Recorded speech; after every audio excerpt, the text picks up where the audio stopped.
And welcome back, everybody, to another episode of Bubba and the BatFlip, episode 57. We're starting our position previews. It is November, let me double check, 8th. And we are starting our position previews for the 2021 fantasy baseball season. Going to start with the catcher tonight. But before we do that, you can find me on Twitter at BDentric. You can find Toby on Twitter at BatFlipCrazy. How we doing, man? We're doing well, Bubba. Doing well. It's been a good week, and getting excited about fantasy baseball again. Diving into some of the research, listening to some podcasts. Been on some podcasts, so it's been a lot of fun. I think 2021 is going to be, we've talked about it before. It's going to be a really unique and interesting year from a fantasy baseball perspective. But I'm excited to dive in and start to go through the positional previews because I think these are really helpful for me. I think what we're trying to do is kind of put these out fairly early, and then we'll revisit them as we get closer to the season and kind of add a little bit to it. But I think it's really helpful just to familiarize ourselves again with what we're going to be looking at heading into 2021 draft. So I'm really excited to do that. I know people crap on the catcher position, but I love the catcher position. So I'm really excited about it. How about you? How are you doing? Good. You like a catcher at the catcher position. Let's be very clear about that. But I'm changing my tune. It's not just a catcher. It's just catchers in general. I love. I'm doing well. And like Toby and I talked after last week's show about kind of doing the positions, and he brought up a good point. I guess if we take anything good from this whole 2020 COVID season is we were able to recap our position previews and do kind of a shorter version and do a couple positions an episode. So getting these position previews out earlier, we can give a little depth, but not go crazy. Like we were doing 2 to 3 hour episodes per position before last season. We don't need to go that crazy this time around because a lot's going to change by the time we recap. It'll be like in January, February, and we'll have a lot more news going into spring training. And so it'll be kind of cool. Like you said, it's kind of get a refresher course on everything. Like I've been doing rankings. You've been doing your values. There's things that you've noticed that change the positions, and it's very interesting already. And diving into it's going to be a nice look at it. And like you said, the catcher's position, it's interesting to say the least. And so what we'll do is over the top 10 NFBC ADPs. Right now, one draft completed, and each episode we'll keep using the ADPs, and they'll get more and more. And then we'll compare them to other stuff, and we'll do the top 10 there. Then we'll give a couple from the 11 through 20 that stand out to us, and then some longer shot guys. And then obviously your listener questions will fuel a lot of it. And a lot of the listener questions are already going to be about guys we cover in this episode, but also you have strategy and other things. So it'll all encompass a preview one way or another at all times. But let's start with the one, the only, the number one in the top 10 NFBC ADP, the shocking nobody on this show, at least, or any listener of the show, the one, the only, and I'm not going to probably even talk about him because I have nothing to say that won't be said here shortly. JT Realmuto. Toby, the floor is yours. All right. Well, I mean, people have heard me talk about JTR so much already. Obviously, there was a huge question mark about where he ends up playing. I think the Phillies seem like a potential option. The Mets seem like they might make a run with him. The Yankees potentially, but I think it drops off a little bit from there in terms of like level of interest. Craig Mish, who I know has a good relationship with JT Realmuto, was throwing some stuff around there about probabilities and things just for fun. But, the JTR, I think the thing there's a couple pieces to him. His value, I think number one is plate appearances. He's going to play more plate appearances than the vast majority of catchers, if not all of them. If he stays in the NL and we still have the NLDH, depending on which team he lands on, and their depth, he may get some plate appearances there. He's got speed, which I think is another thing that's really critical, just as a separator. And then I think he also is not a batting average liability. He's generally will help you out in batting average, particularly when compared to other catchers. And I think the other thing is that he contributes in the other categories as well. And just, phenomenal production from the catcher position. So again, the market still seems to kind of value him the same this year as they did last year. So I imagine that I'll have a number of different shares with him. And I do think that it's a unique profile at the catcher position, which makes him much more valuable than anybody else.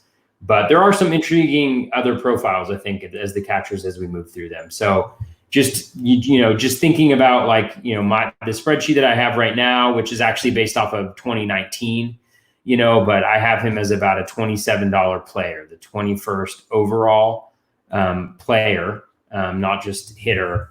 And that is, and he's going at an ADP of 40, at least in the one NFBC draft that we have so far. So he's still a huge value, especially that high up in drafts. And so again, I'll plan to prioritize him in the third round of 15 teamers this year.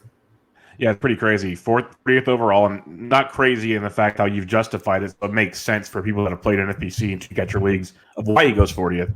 But it was crazy to me that the second guy goes 97th. So that's the gap between the two at catcher. We've seen it, but it's just like already out the gate, the gap's pretty darn wide.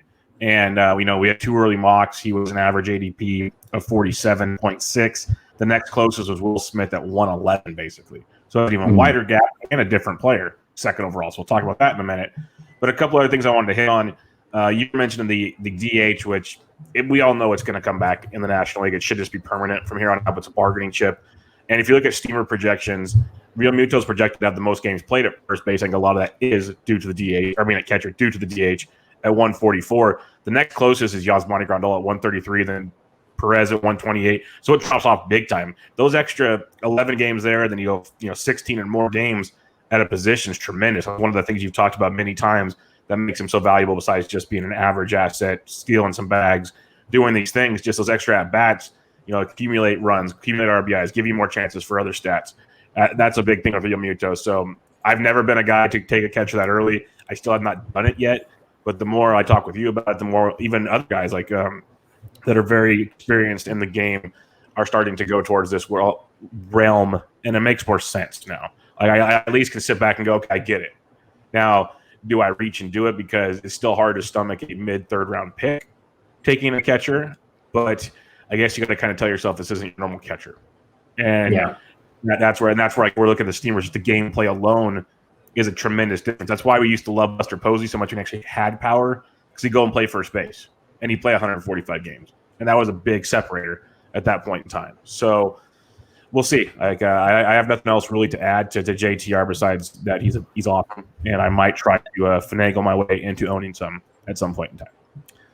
Yeah, and one thing that I'll say is that whenever we're talking about catchers, like I'm always thinking about two catcher leagues, and I know not everybody who listens to the podcast thinks about two catcher leagues.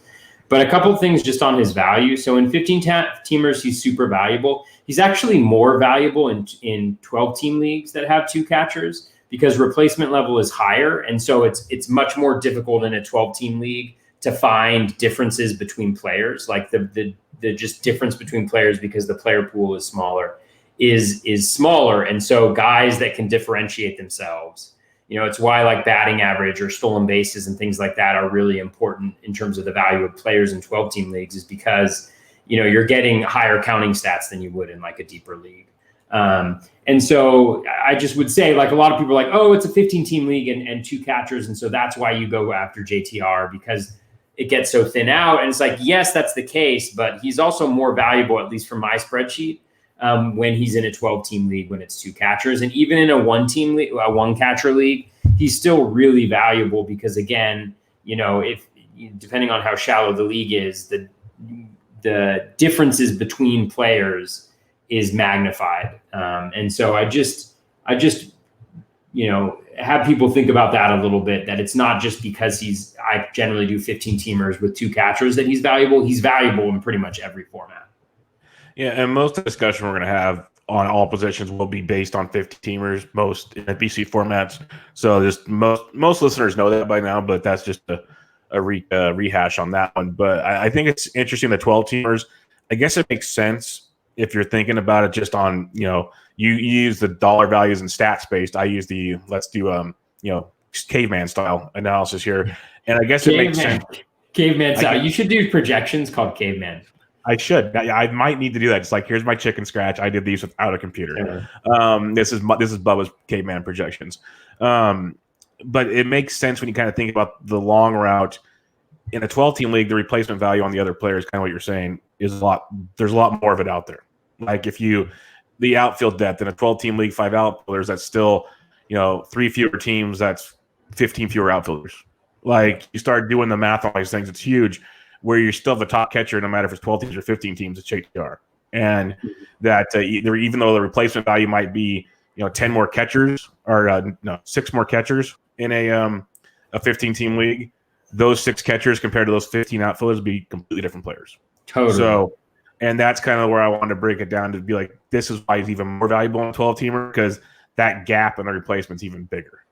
Yeah, and totally. Like, think about the difference between your catcher 24 and your catcher 30 is nothing. They all suck.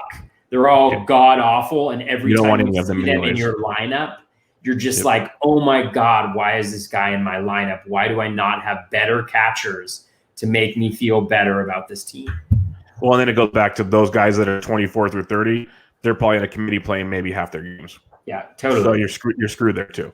And it's just they just compiling the issue. So another case where the more we talk about it, it's just like, the way I've started to evaluate it, and we'll talk more strategy. It's okay. I might not reach for JT, but I try to get like 2 of my top 10 or something like that. Like, I want 2 just beasts if I can. Not JTR beast. He's in his own level. But we'll start with number 2 here is a guy that I love. We loved him last year coming back from Tommy John surgery, and there was people that were doubting him, but we did not on this show. And that is Salvador Perez, coming off a monstrous season. Our buddy Mike Kirkland, he does a lot of great videos with swing changes and whatnot. Salvi appeared to make one. If you go look at his pages, his StatCast pages, just all the stuff he's done, he's made some drastic changes, and it shows in his quality of contact, amongst other things there. He still doesn't walk a lot, but that's Salvi at his finest. He's going 97th overall in an FPC so far. He was the 3rd catcher off the board in 2 early mocks, going to pick 120. So got a little bit of a boost there in FPCs. But what's your thoughts on Salvi? Because he's my number 2 in my rankings, and so far he's number 2 in FPC. Yeah, I mean, I love Salvi too. I think he's got a similar situation to JT, where the plate appearances, I think, will be incredibly helpful, for him. We kind of know what he's going to be, and he's not going to give us the batting average that he's given us, this year, right? He's not going to replicate that 375 BABIP. He's likely not going to have a 27% line drive rate, right? His ground ball rate is pretty similar to what it's been in the past. We probably had some fortunate variance on that side, but maybe he has made, some changes. Maybe there is something, that might boost that batting average up just a little bit. His projection, according to Steamer, is it's like a $25 projection, so slightly lower than JTR. I mean, if you compare the players, like JTR, higher batting average, probably, Salvi, more power, but I like him too. And I think where he's going right now is certainly a value. And I think Matheny was, played him like every single day, it felt like, and that's going to be a huge differentiator, I think, and going at pick 97. I think that's totally reasonable for me. And I can, I think that the challenge with going like JTR and then Salvi Perez as like your 2 catchers in a 2-catcher league, it sounds really great, but then it's like, where are your stolen bases coming from? You got to find a place for those stolen bases as well. So, but I really like him. Yeah, he would be my number 2 catcher off the board as well. And yeah, I like him. I mean, the StatCast data was just jumps off the page. Like you mentioned, it's just, he was crushing the ball. And again, we have a small sample size for him. It was only 155 plate appearances because he had that eye issue for a couple weeks. But yeah, he's really good, and he's always been good. And I see no reason why he won't be good next year, as long as he's healthy. Yeah, as long as he's healthy. And I'm a big fan of his. Like, you look at his contact numbers, his contact went down across the board, which is a bit concerning. More swing and miss. His strikeout rate jumped 4% from 2018, and his walk rate dropped even more. When you think it probably couldn't, it did, which is just nuts. But everything else was great. The barrels went up. The launch angle actually dropped, but he had more power. But even his batting average, 325 compared to 333, is real average. Just his numbers were awesome. He's another one of those guys. We talked about a lot of guys lately that the line drive rates all went up. And so now you got to kind of figure, is that really sustainable? Where's that going to come from? Because that's not really the stickiest of stats, as we talked about. Mm-hmm. So where does that go with Salvi? But even if it kind of dips, okay, so instead of 333, he dropped to 290, and he still hits you in a full season. He's like, that was one of the things I loved about Salvi. I talked about it. 27, 27, 22, 21. So he's good for basically 20 plus homers. He's going to drive in, 88 plus runs. He's going to score around 55, 60 runs. That was like a standard him. And that's when he hit 260. Like if he goes and it's 290, hitting in the middle of that order, he's good for 130 plus games a year. He'll probably DH more now than he did before because the way the Royals roster is compared to when he was younger on the Royals. So he might be good for close to 140 ball games. These are all things that I like a lot about Salvi. So I have no problem where he's going, obviously. I agree with him. I think there's a lot to like about him. I think that a thing we've noticed, okay, so a lot of guys have seen line drive rates go up, and we've also seen other contact rates go down and their swing and miss go up. I think it's like a new philosophy, kind of guys don't care about striking out, so they're just being more aggressive. It's like, screw it. We're just as hard as we can and see what happens, and we'll see what the end result is. Now, batting average is probably not going to be the best consistency there, but the power numbers will be. And that's just one of those things. Jose Batista was like the first example of that. He flat out said it. I'm just going to go try to hit a home run every time out there. And it started to show. So Salvi could be another one of those guys. We'll see. But, yeah, I have no problem with him at number 2. Yeah. And like you mentioned, like the contact rate dipped for him, but he's still rock solid. He's still below league average in terms of strikeout rate. And I think that helps him be a little bit more consistent. And like you said before the injuries, I mean, you look at his page and it's just so damn consistent. It's wonderful. He's the Jose Abreu of catchers. And he's only 30. I mean, that's the thing, is we all think he's super old because he's been around forever. But dude's only 30. I mean, he's entering his prime right now. Not really, but those knees got a year off while you got Tommy John rest. Which man is coming back fresh. Yep, yeah. He's coming back fresh. But let's go to the number 3 catcher off the board, Mr. Will Smith from the Los Angeles Dodgers, going to pick 99, so just behind Salvi. I mentioned the too early mocks. He was second off the board at 111, a little before Salvi. I have him ranked 4th in my catchers, but and that was mainly due to Austin Barnes, I believe, is still hanging around, and we've seen what Mr. Roberts does there. So that's my only concern with Will. He told me 135 plus games right now. I'd like to lock that in. So what's your thoughts on Will Smith? Yeah, I mean, he's a tough one because the profile is just so nice. He does everything that you want him to do, right? He's got phenomenal plate discipline, really good contact skills, like great contact skills. He hits the ball in the air a lot, ground ball rate at 23.7%. He hits the ball hard.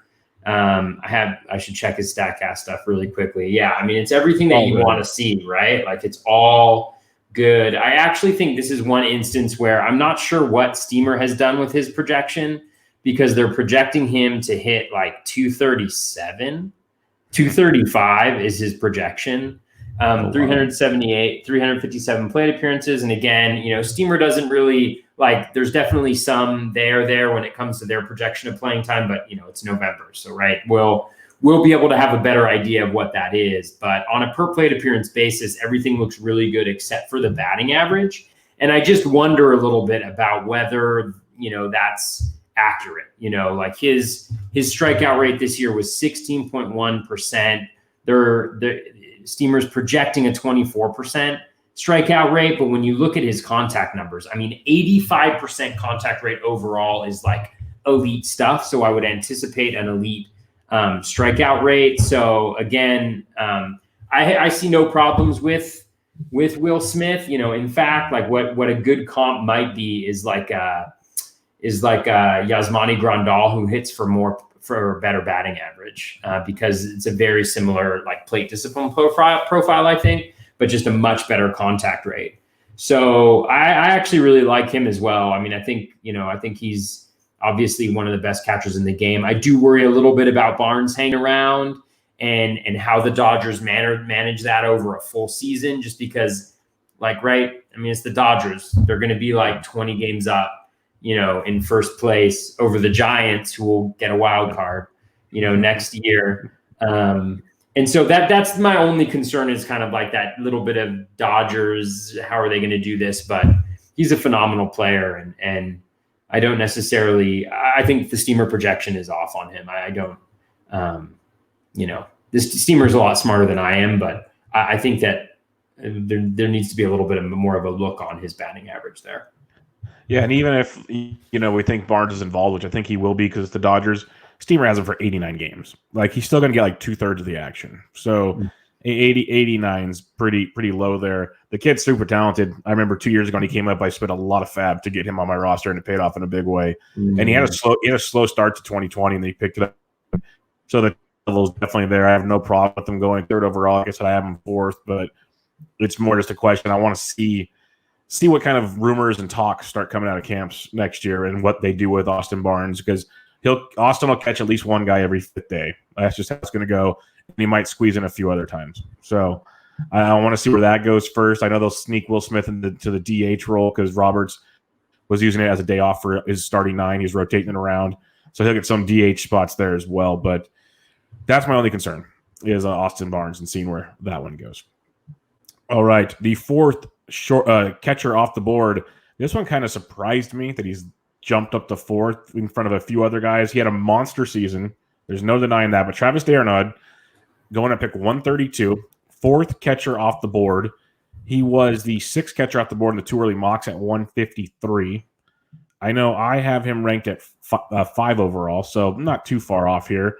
But you look at the Razzball player rater even, and Travis d'Arnaud was 3rd on the player rater. Will Smith, for reference, was 6th.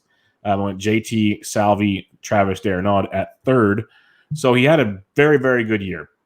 But it's one of those, is it sustainable? Toby, what's your thoughts on Travis going to 2021? Yeah, I mean, he's the one guy going among the top catchers that I'm not really that interested in. At least in the first 6 guys. Like, I probably won't have any shares of d'Arnaud. I mean, I think he's good. He's good. I think the challenge with him is, he had a 4.11 BABIP, right? And it's not to say that he didn't hit the ball very hard. Like, he hit the ball well. He hit it really hard. But we know that, StatCast metrics and quality of contact metrics regress as well. So when you look at like kind of what he did, his ground ball rate actually went up, by 3%. The line drive rate shot up to 27%. But again, that's not necessarily in line with where he's been throughout his career. He's been closer to 20% during his career. And so if those move over to fly balls, then that BABIP comes down. The batting average comes down a little bit. He's obviously in a great situation with the Braves. In the middle of that lineup, he's been terrific. His plate discipline it leaves a little bit to be desired, but the contact rate also went down this year. So again, I think he's solid. I just worry about the price right here, with where he's going. I mean, pick 132, it's not the worst thing in the world, but there's just guys behind him that I think I'd rather have in this spot. So that's what I will. That's what I'll say. And again, with his plate appearances, it will be really interesting. I can't remember exactly how the Braves were using him this year. I know that he played a little bit of first base, but it was probably just when Freddie Freeman was injured initially or out with COVID. So, again, I don't know if he'll have the same plate appearances as a Salvi, as a JTR, to really drive up some of the other metrics. And he definitely overperformed in my eyes. So again, solid player, but not, I don't think I'm going to want to pay that price given some of the other guys that are in this neighborhood. Yeah, he's a really tricky one for me because, 4.11 BABIP, that's not sustainable. It's pretty obvious stuff there. I could see hitting like 280. I think that'd be awesome, even though he's really never done that in his career either. It's been like 250-ish most of the time. So it's just tricky. Like, the power is legit. We know like he can hit you 16 to 20 homers most likely. I think the developed power is what we're seeing. The barrel rate jumped 4%. That's a big jump. Again, is it sustainable? You mentioned the quality of contact dropped, or the overall contact dropped a bit, which is tough. Walk rate went up though. Strikeout rate went up. He's just a tough one, tough nut to crack. But he's definitely not going to get you a 321 batting average. Even in the postseason, we saw a 286 average, which is very, very good in his 12 games and 50 plate appearances there. I think that might be more in line with what you're going to get there. He is, though, like the caveat you mentioned, he will play first base from time to time. He will DH from time to time. He's another guy that can get you extra at bats. That's a plus. That's a big plus. I don't mind him going this high. It is hard to pull the trigger, like you said, to get him this high. But it's one of those, I think, like we talked about JT, if you don't get one of the top guys, but you still want to get two of the kind of top guys will start reaching for Travis here. And that's where it starts to come up. Because if you pass on Travis, now you got to start like double dipping at catcher, which never seems attractive at all. Like I just really, you feel like you're passing up so much value between a pitcher or an outfielder or something. You're just like, oh no. So I think that's where this is going here. It's an idea of I'm getting a catcher that supplies batting average, which there's not a ton that do that, and then he also has pop hitting that Braves lineup. So that's kind of where I see Travis going on this one. Yeah, and one thing to think about too is how that roster comes together for the Braves. If Ozuna doesn't resign, then those DH plate appearances do open up a little bit, and so that could change. It could change the context a little bit for him. And just Steamer has him projected as at a 256 batting average, which is actually higher than his career average, but obviously well below what he did this year. And whether or not he's able to improve on that, we will see in the next full season that we got. Yeah, it'll be interesting. It's quite the gap from career highs to his career average. The fifth catcher off the board, Wilson Contreras, pick 136. This is the guy I have ranked third overall in my rankings, and Too Early Mocks had Wilson going fifth overall at 140. So pretty close to 136. The Too Early Mocks and the regulars going off there. Wilson Contreras fourth on the Razzball Player Rater. He, to me, like doing my rankings, I was thinking, okay, Wilson's a good player. What did he do in 2020? He kind of surprised me because it was like a quiet, very good season. A very quiet, good season with Wilson Contreras. And that's kind of the thing we want. Then I was thinking back, okay, I know we've talked about him in the past. He's been kind of struggling. Well, 2019 wasn't that bad either for Wilson Contreras. It's just been kind of a quiet go for a guy that's just consistently good. I think most of us think back to 2018 when he really, really struggled. But he's put back-to-back pretty solid seasons together. What do you have on Wilson Contreras, who will, I believe, be entering? Oh no, he's got a couple more years of free agency, but there are rumors of being traded because a couple years of RBL eligibility left as the Cubs get ready to rebuild as well. Something to quietly think about in the background. Yeah, I think I like Contreras a lot as well. I think because the Cubs lineup this year was so weak, he did end up playing a lot of DH. Maybe even not first base because Rizzo is there. It was DH that he was. Yeah, he was Caratini would play first base when that happened. Yeah, and so so I love that, and I could see that happening again in 2020, or 2021. I think the Cubs are going to be pretty conservative in terms of how they build their roster.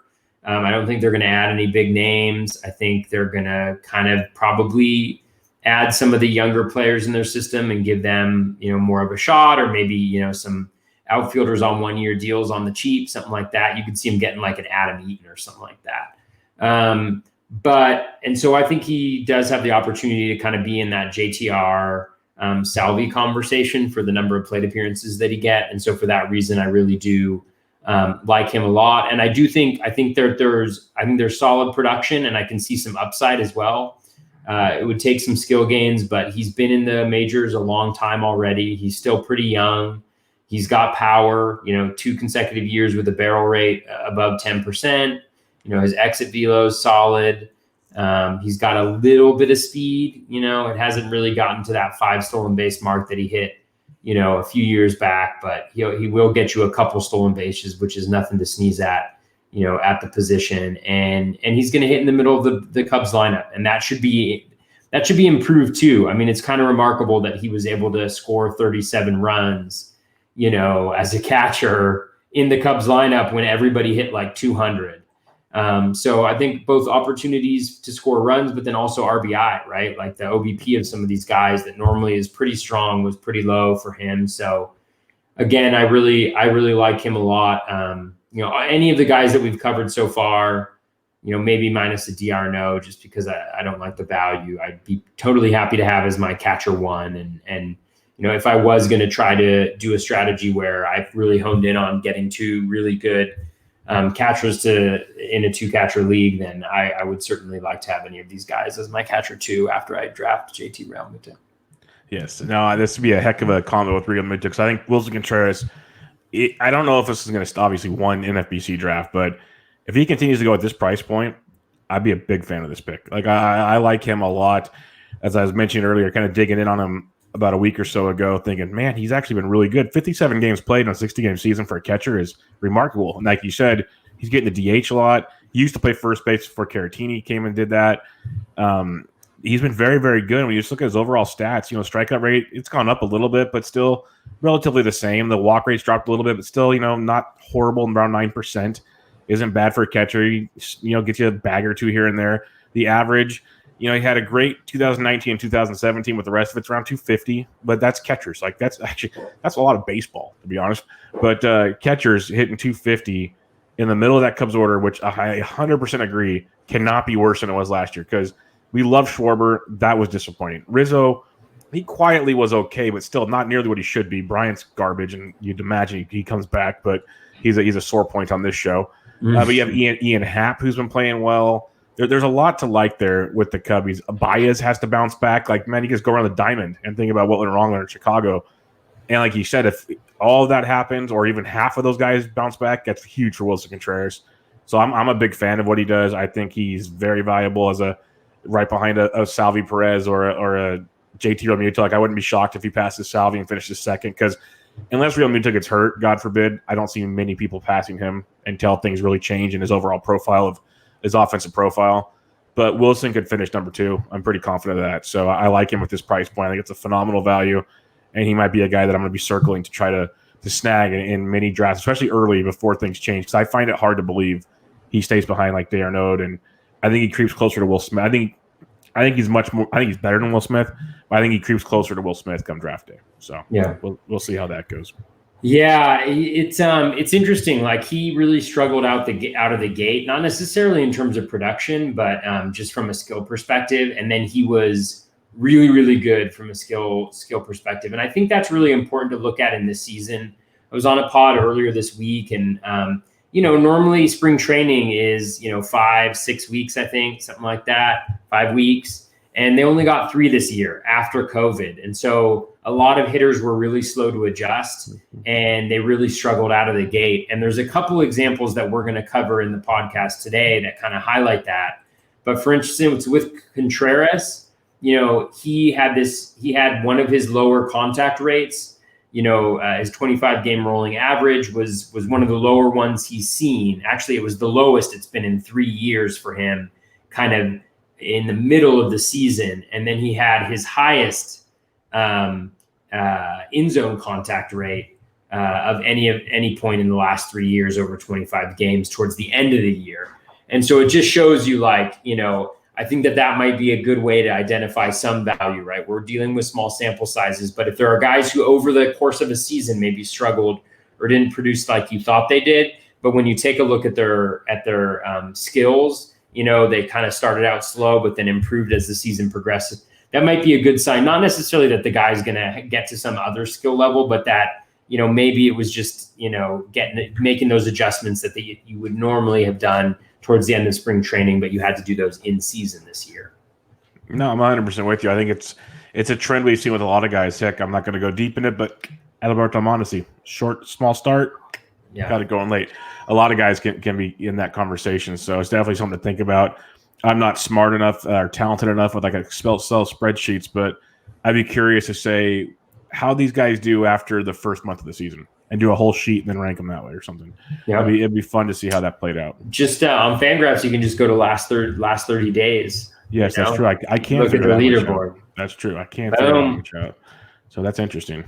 So yeah. I actually think, like, I did that like after the season ended, and it's just really interesting to see who pops out, like pitchers and hitters. There, I think, is some really interesting guys that I kind of dove in on after I looked at that, because in my head I was thinking like, they had a crappy season or whatever. But then you kind of see, oh, wait a second, they actually did turn it around. And over 30 games, the thing is, you could turn it around skills-wise over 30 games and never have the results show, right? And so those are the types of guys that we can get values on, because we've seen that there was actually something different going on in the second half. But maybe their results didn't necessarily show that, and so it just looked like they were god awful the whole year. Yeah, and there's not one that like pops off in my head right now, but I know I've talked about a few like on my DFS show in the season that it's going to start clicking soon because the hard hit rates are through the roof and all these like just, you don't like the term bad luck, but the guy was getting bad luck to death, like BABIP to death and all those kind of things. And you can kind of see those things. Those would be guys to look for, like you're saying. Okay, who turned it around? It just didn't fall for him, type stuff. So totally. Who's the opposite of Darno, right? Like there you go. He had a 411 BABIP. Who's the guy with like a 190 BABIP? Yep. Garrett. 100%. But he kind of has started doing that routinely, which is absolutely bizarre. I was about to say a rough patch. How long is the rough patch? 3 years? What are we going 700 to 800 plate appearances. It's actually fascinating. It's absolutely fascinating. His BABIP over the last 3 years is like 205, which I'm sure is probably, it's got to be 60 points lower than any other player in all of baseball. And so you're just like, that can't be real. But at this point, you're kind of like, is it real? Like, it's tough. I mean, it's really hard to figure out when somebody is that much of an outlier in something, just historically. So, yeah. It's wild.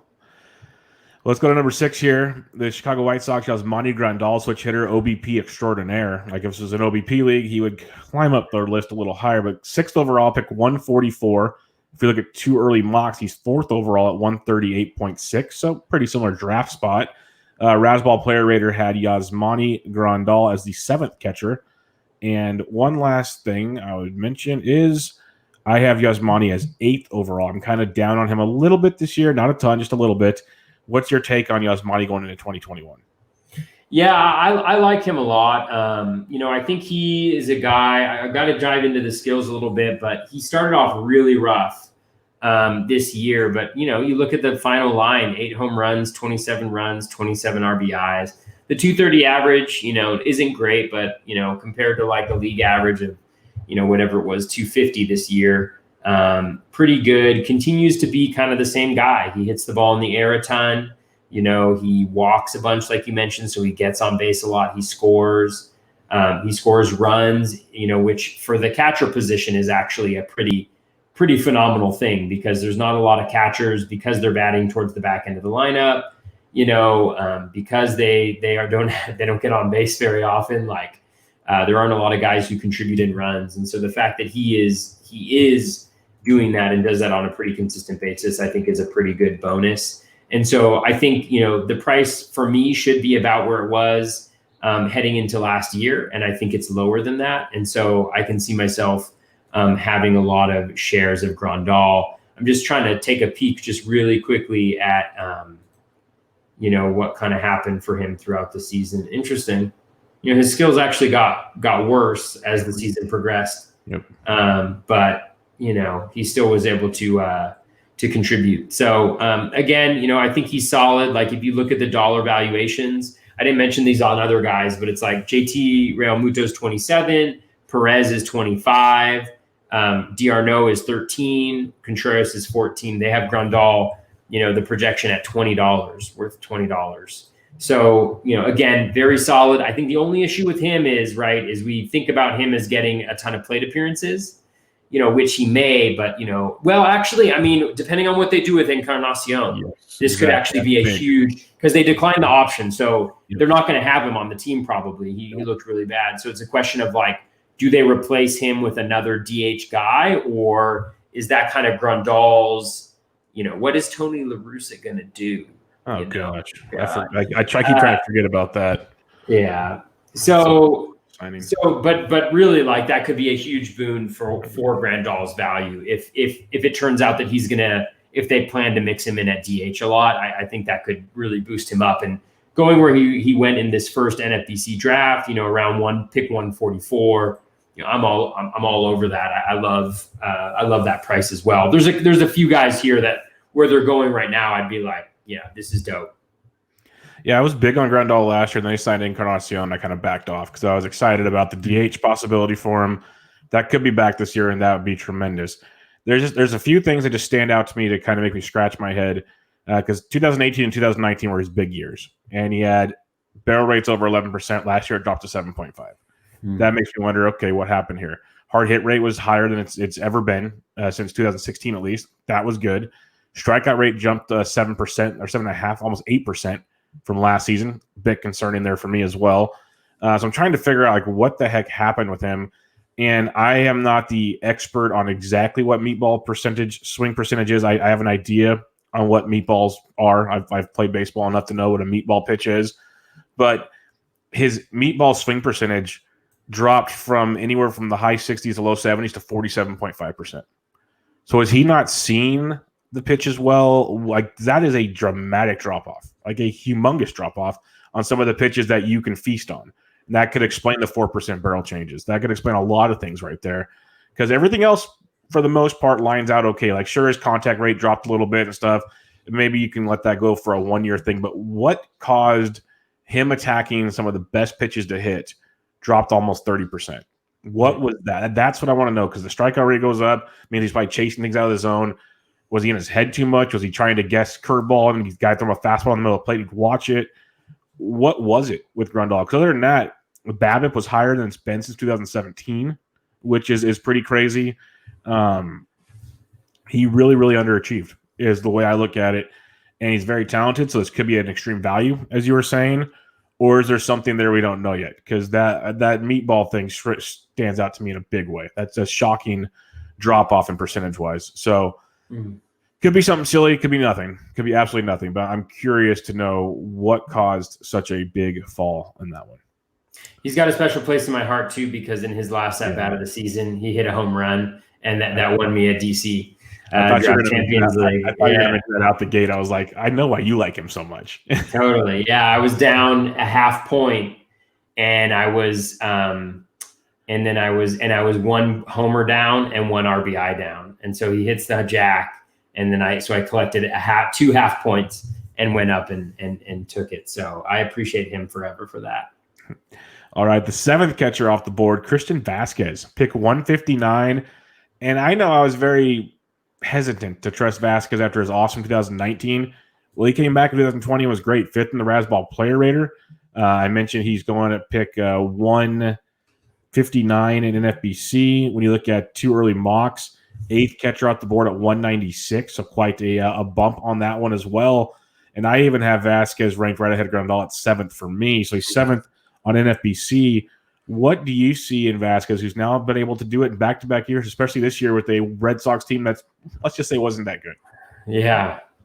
Yeah, I mean, I really struggle with, it's always so hard. I kind of struggle with these guys because for Vasquez, what I saw was, a guy who had a career high of 5 home runs previously, right?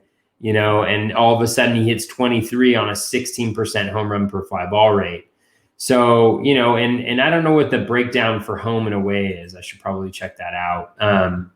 No, he hit more away. Yeah. I mean, I just, I don't know. It's just really hard for me to buy into the power, but it's 2 consecutive years that he's done it. I think it was Brian Bogle had a question that was really good. Like when I drafted JT Realmuto in the 2 early mock, he was like, well, why draft Realmuto there where, you have, you could get Vasquez, however much later. And I mean, I think it's a really good question, right? Because we have 2 consecutive years of solid batting average. Obviously, I think maybe a little bit of overperformance this year with the 341 BABIP. He's only done that one time before, 2 consecutive years of a decline in his contact rate, doesn't have the greatest plate discipline. The metrics don't necessarily jump off the bat for you, like in terms of like quality of contact at all. But, again, he's now done this for a year and a half. And so, and the stolen bases are nice. So I think as, he's maybe the type of guy that I wouldn't want to have as my lead, as my catcher 1, but maybe I'd be more comfortable as my catcher 2, depending on who I got. Like maybe if I got like Salvi, I would like to pair him with like a Vasquez for a little bit of the speed or something like that. But I'm just not fully bought in yet. And I don't know if I will be. I need to do a little bit more digging to figure out whether I am. Because the thing is, like, it's just, it works for every player, but it's like, you just don't want to be just don't want to pay for these guys a year too late. and where it can really just go a little bad, a little sideways. So I don't know. It's tough. He certainly has played well now for the last two seasons. Yeah, it's tricky. The power's there again this last year. His ISO dropped about almost a little over 25%, which is 25 points, I should say, which is quite a drop off for a little season there. But still, 7 home runs is very good. The BABIP was 341 compared to 305. That might not be sustainable, but still had a 283 average compared to 276 last year. Biggest thing, 4 stolen bases again, 4 more steals in 4 straight seasons at catchers. That's a very nice nod, especially 4 steals in 47 games this past season. That's something else to keep in mind. The barrel rate dropped a little bit from last year, but still kind of with his 4.6 this year, 5.9 last year. Not a massive barrel guy. The hard hit rate stayed the same. Strikeout rate went up. Walk rate went up as well. So it seems like, the swing and miss there, the quality of contact dropped. We saw that, or overall contact. I always say quality. Overall contact dropped, but he's also walking more, which is good to see.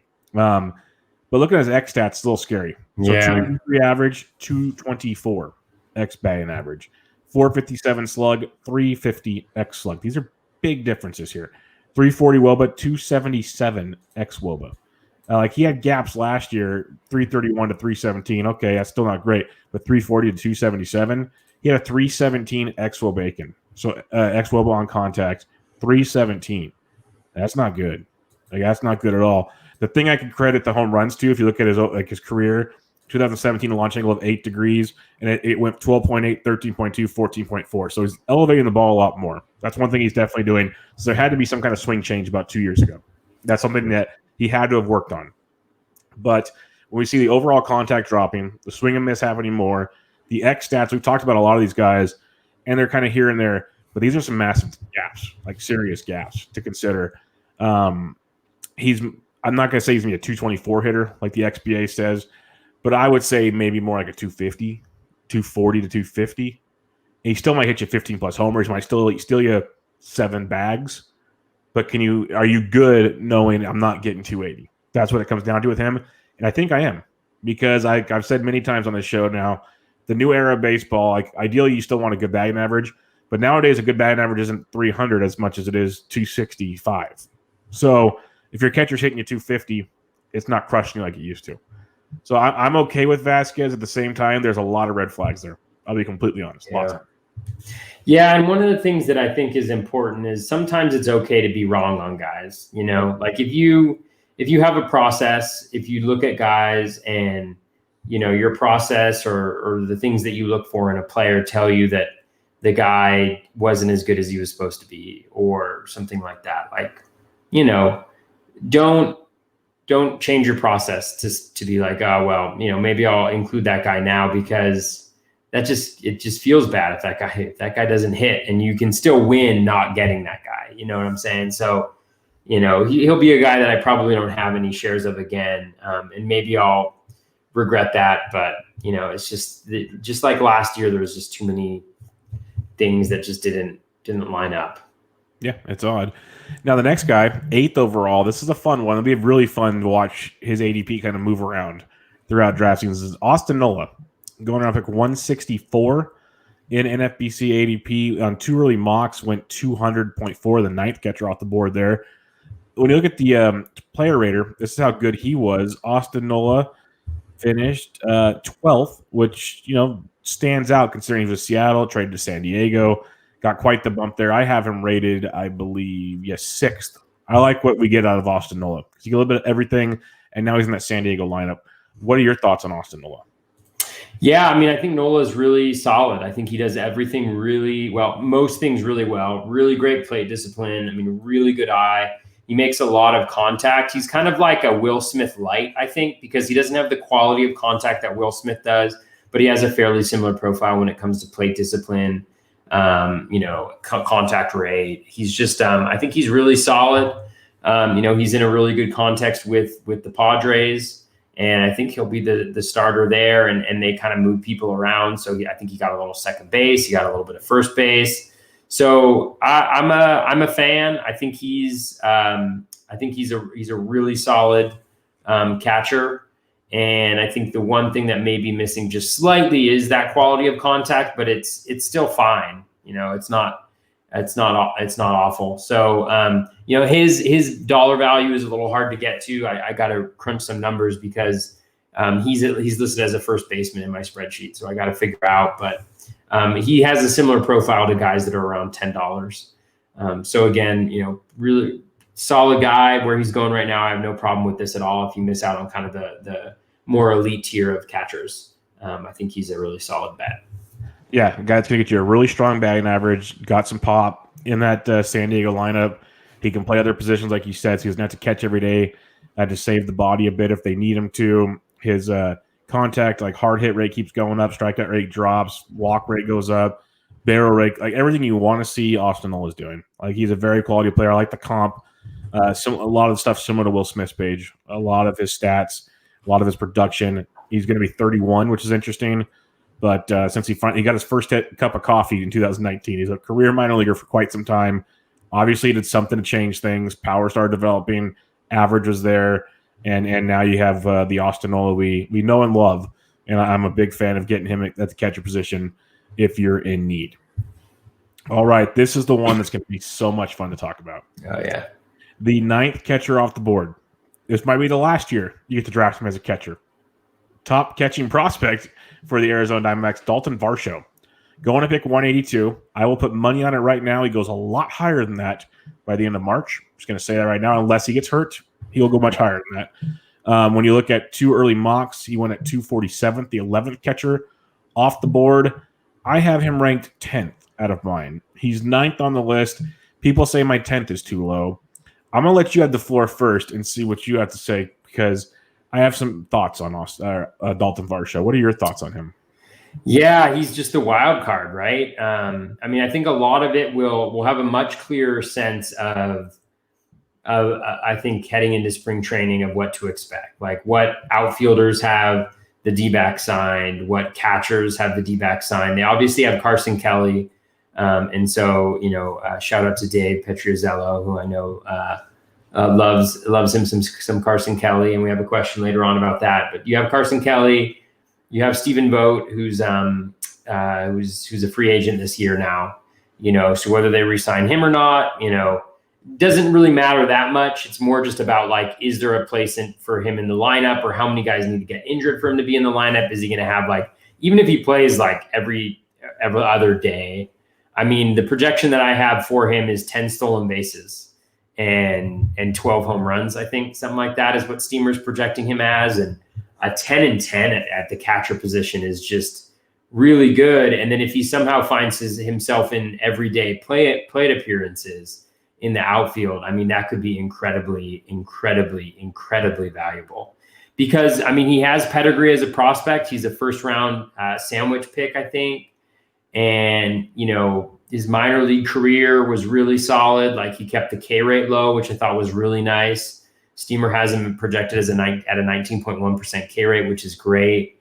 So he's got a lot of the pieces just in terms of plate discipline. And, plate discipline is all right. I don't think it's extraordinary. It's fine. But nice contact skills. He's got that speed. It's a really interesting profile. And at pick 180, it's very tempting to go there. But like you mentioned, if we have more information about guess what? He's the starting, center fielder or whatever. You could see him going early, very, very high, because a 20 stolen base catcher, a 20-10 catcher, he plays every day. Yeah. Damn.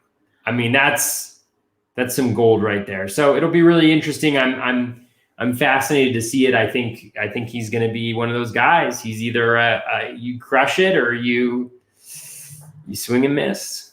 Yeah, he's a guy I don't mind swinging and missing on. I think there's, like you said, the prospect pedigree is amazing. He's 24. He'll be 25 next July, so he's still getting better. I don't really take last season's numbers into too much concern, even though he did steal 3 bags in 37 games, hit 3 homers. The average and everything, I think that's the guy that A, getting his first cup of coffee, and B, they were playing him so inconsistently till the end. They were moving him around. They had him leading off some days, hitting 9th. They had him all over the board. I think once next season starts, he's going to be playing here. He's going to be hitting here for the most part. This is where he's playing because the D-backs were trading guys. They're moving roster stuff, and Varsho is kind of getting moved around like a chess piece. That's all he was. They wanted to get him at bats. They didn't care how they did it, basically, even though they should be smart enough to know by now that, kid need a program. Like, that's just the way it's going to work. But, hey, whatever. But the things you hit on there, I had James Anderson on a couple weeks ago to talk about a lot of the young players going into 2021, and Varsho was a very popular name that questions were asked on. And James believes, I think, at least 15 steals and 50, like at least 15 is very, very doable, if not more. And like you said, as a catcher, that is insane. And I mentioned at the beginning very, very clearly for people, this might be the only year you get to draft him as a catcher because I believe James thought so as well, there's a very high chance they just want to make him a full-time outfielder. He's not going to catch. Carson Kelly's there, like you said. I think the plan is to have him like on a corner outfield position and just run wild. That's what they want to have him do. And if that's the case, that's fine for this year. You got a guy playing nearly every day. Power, speed. If you're doing early drafts, you should be snagging up all the Varsho you can right now at this price point, even if it doesn't hit. It's just crazy not to, because he's going to be going as a top 5, if not higher catcher when we find out he plays every day. That's just how he's going to be. And you're going to have to decide then, do you pay the price? Like right now, Toby, if you drafted, you can get Real Muto and Varsho at both reasonable prices and just you could have the potential to have like almost 30 stolen bases at the catcher's position, which is asinine. So, yeah, that's fun. Yeah. Sounds exciting. All right, let's go to the 10th catcher off the board here. Sean Murphy, Oakland A's. I like that. I like that he's getting love. I was worried people wouldn't be in on Murphy, but I guess they saw the end of the season with him. They saw his postseason, which was pretty strong. But going to pick 184, 10th catcher off the board. 2 early mocks had him as the 10th catcher at 204, so a lot of similarities there. When you look at the Razzball Player Rater, I always like to look at this just for fun to see how guys really panned out. He was a 14th catcher off the board, and that kind of goes back to what I said about the kind of the slow start he had, but then the strong finish. I have him as my 9th catcher overall. So what's your thoughts on Sean Murphy going into 2020? Yeah, I mean, StatCast darling. I mean, he was, he just the StatCast metrics look really, really good for him. Again, a similar profile to Will Smith in the sense that, really strong plate discipline, good contact skills, not at that same caliber as Nola and Smith, the 80+% contact rate, but a solid contact rate, better than league average.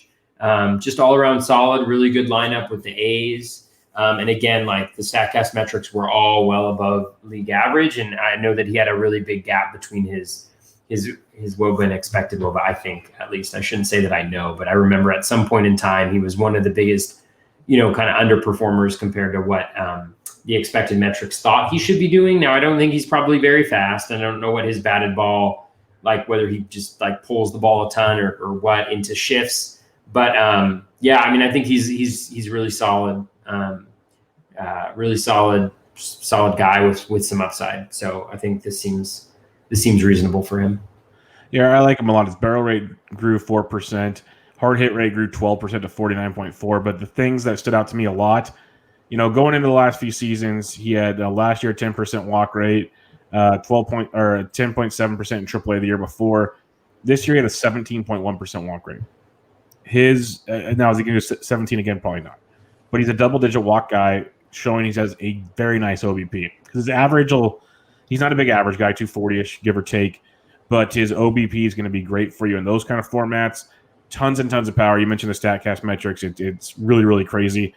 And he's another one of those guys, if you go and look at like his game logs and maybe even just go back like his last 30 days or so, big differences in overall production, especially when it comes to like plate discipline and power and whatnot. You see a big shift in what he did last year, and he carried into the postseason a bit. I like him quite a bit going into 2020. I think I'm kind of bummed people caught on to it because I thought he'd kind of go under the radar and people wouldn't be as big of fans of his, but a lot of smart people out there now. So that's good to see. But yeah, Sean Murphy, top 10 catcher, very much on board with that. All right, outside of the top 10 now, 11 through 20, you got Gary Sanchez, James McCann, Jorge Alfaro, Buster Posey, Mitch Garver, Pedro Severino, Jacob Stallings, Tom Murphy, Yadi Molina and Carson Kelly. Who are some guys you're looking at in that range that stand out to you? Yeah, I mean, my go-to, the guy that I always end up getting a decent amount of shares in with is Yadi Molina. Again, he just continues to perform. Great, very solid, above league average. Batting average. The power is not going to hurt you at the catcher position. Again, he plays a ton of plate appearances as long as he's not injured, which has been a little bit of a challenge for the last couple of years. But I just think he's all around solid. I'm interested to see where he lands, how they're going to utilize him because he's so used to playing every single day nearly in St. Louis. Does he re-sign there? It's looking like he might go elsewhere. And if he does, St. Louis is one of the hardest ballparks to hit in. So that could be an upgrade for him, at least slightly, depending on the ballpark that he ends up in. But I always love Yadi. I think he's always really solid, really, really good, really solid catcher too, to have. And so, I imagine I'll probably have a lot of him heading into next year too, depending on the situation that he ends up in. Yeah, he's always one of those consistent guys. A lot will dictate, like you said, where he ends up. But one of the guys I'm looking at here is Mitch Garver. And I clowned on Mitch Garver last year because he's going too high for me. Well, now he's going at the 15th catcher off the board. Or 15th catcher at pick 280. Now you got my attention because he was injured a ton last year. And I think that was a massive issue with his decline in production. There might have been more to it. But at the price point, I'm willing to take the chance now because I think it's hard to fathom a guy hit 31 homers in 2019 and then just forgot how to hit home runs. Like, at pick 280, if you want to save me like 18 homers, I'll be happy about that. The Twins lineup's still going to be very, very good. I expect the boomstick to come back to town. You still got Sano. Donaldson's going to be around. Polanco's there. You got the outfield of Kepler, Rosario, Buxton. The lineup is still loaded. There's still a ton to like with the Twins. Totally, I'm going to credit a lot of it to health. There's probably a few other things, but again, credit a lot to health. Take a little step back from 2019. Still got a very productive catcher at pick 280. So Garver's a guy that I want to see how spring goes for him, make sure things are going good. But even if things start going good, I imagine his price comes back up. But I have no problem jumping back on Mitch Garver at pick 280 compared to a top 100 pick last year. Who's your next guy? And with Garver, I think the key too there will be the plate appearances because the Twins don't like to really use them more than once every two. But I love the like, don't buy when it's high, buy when it's low. The second guy I have is Gary Sanchez. Actually, I mean, I don't know. It depends on the context and the situation about whether I'll be interested in him, but he's so far down here, right? He's at pick whatever 212 is my memory right? 216.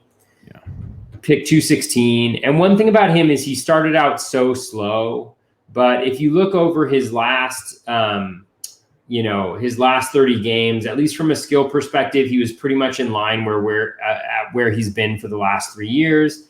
His contact rate was up, his hard hit rate was up, his ground ball rate was low, his plate discipline improved. Over his last 15 games, the strikeout rate was actually in line with where it's been as well in terms of 25%. So he started off really slow. He's really bad. He was really bad last year. I think it's just one of these situations, like I mentioned, where you're just trying to figure out, okay, like what's going on with the BABIP, because it is like, for the plate appearance sample that we have, it's just an insanely low BABIP. Like, how on earth can somebody put together a BABIP like this? But he's doing it. And so, again, if he doesn't have like a 30% plus strikeout rate, if he's in the 25% range where he's been over the last 3 years, then his batting average is like 230 or something like that, which is palatable in today's game, especially at this price with the power and the RBI and stuff like that you're going to get as well. So I just think it's a situation where there could be some real upside with this pick. Depends on the team that you built. If you can kind of take in a little bit of batting average risk,